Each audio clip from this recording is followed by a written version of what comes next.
श्री कार्तिक स्वामी भगवान की जय, लक्ष्मी नारायण की जय, तुलसी मैया की जय। कार्तिक मास कथा का 31वां अध्याय।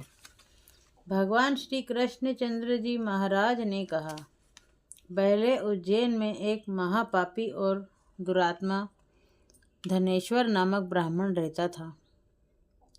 वह रस, चमड़ा और कंबल आदि का व्यापार करता था।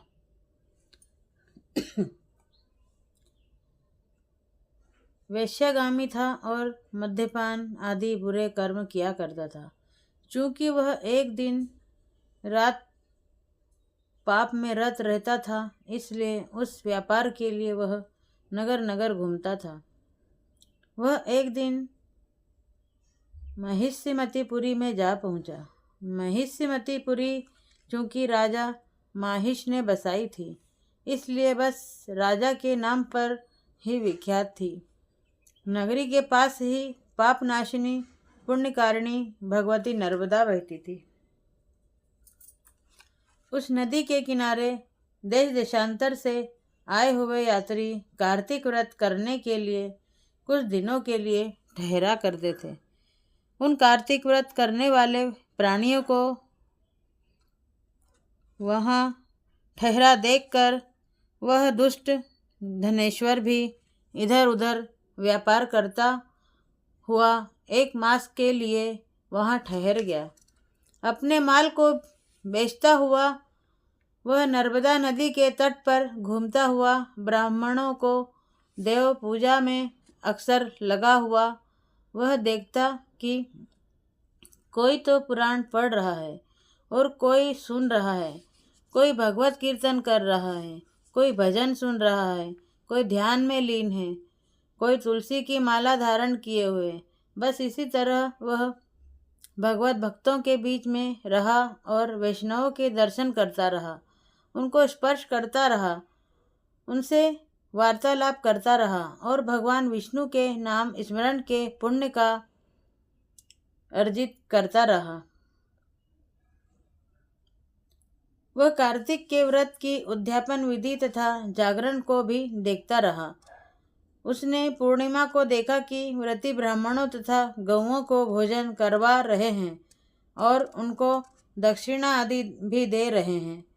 उसने नित्य प्रति भगवान शंकर की प्रसन्नता के लिए होती दीपमाला भी देखी।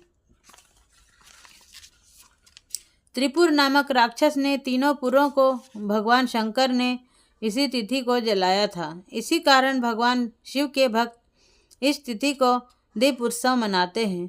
जो मनुष्य मुझ में और भगवान शंकर में अंतर मानता है, उसकी संपूर्ण क्रिया निष्फल हो जाती है। धनेश्वर वहाँ की पूजा विधि देखता हुआ इधर उधर घूम रहा था कि उसे एक काले सर्प ने काट लिया और वह भूमि पर गिर पड़ा। उसकी यह दशा देखकर वहाँ के दयालु भक्तों ने उसको चहुं ओर से घेर लिया और उसके मुंह पर तुलसी दल मिश्रित जल के छींटे देने लगे। और जब उसके प्राण निकले तो यम के दूत उसे बांधकर कोड़ों से मारते हुए यमपुरी को ले आए। उसे देखकर चित्रगुप्त ने यम से कहा, इसने बाल्यकाल से लेकर आज तक बुरे काम ही किए हैं। इसके जीवन में पुण्य तो लेश मात्र भी नहीं है।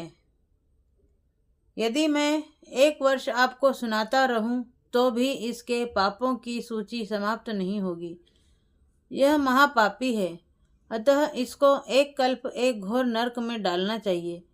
चित्रगुप्त की बात सुनकर यमराज ने बड़े क्रोध में भरकर उसको अपना काल नेम के समान भयंकर रूप दिखाते हुए अपने अनुचरों को आज्ञा दी। उसने कहा, हे प्रेत सेनापतियों, इस दुष्ट मूर्ति को मुग्दरों से मारते हुए कुंभीपाक नरक में फेंक दो। भगवान श्री कृष्ण चंद्र जी महाराज ने कहा।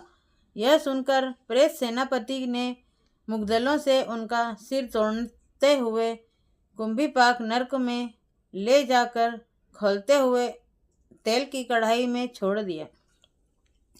प्रेत सेनापतियों ने ज्यों ही उसे तेल की कढ़ाई में फेंका, त्यों ही लपलपाती हुई आग अपने आप ठंडी हो गई, जैसे कि प्रहलाद को अग्नि में डालते ही वह अग्नि ठंडी हो गई थी। यह विचित्र घटना देखकर प्रेत सेनापतियों ने यमराज के पास जाकर सारा वृतांत कहा।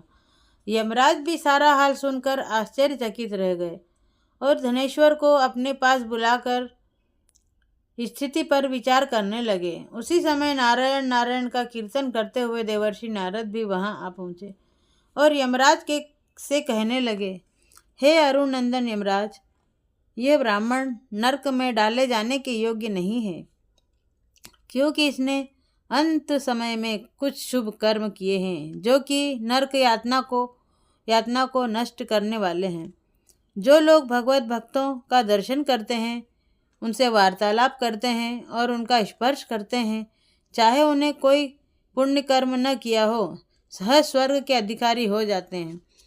अतः धनेश्वर भी पुण्यात्माओं के संग व स्पर्श से स्वर्ग का अधिकारी हो गया। अतएव यह पुण्यात्मा भी पुण्यात्मा है। इसे यक्ष योनि दो और केवल इसे पाप भोग करने वाले नरक दिखा दो। भगवान श्री कृष्णचंद्र जी महाराज ने कहा। जब देवर्षि नारद ऐसा कहकर चले गए तो धनेश्वर को पुण्य आत्मा समझते हुए यमराज ने दूतों को उसे नरक दिखाने की आज्ञा दी। श्री कार्तिक स्वामी भगवान की जय। लक्ष्मी नारायण की जय।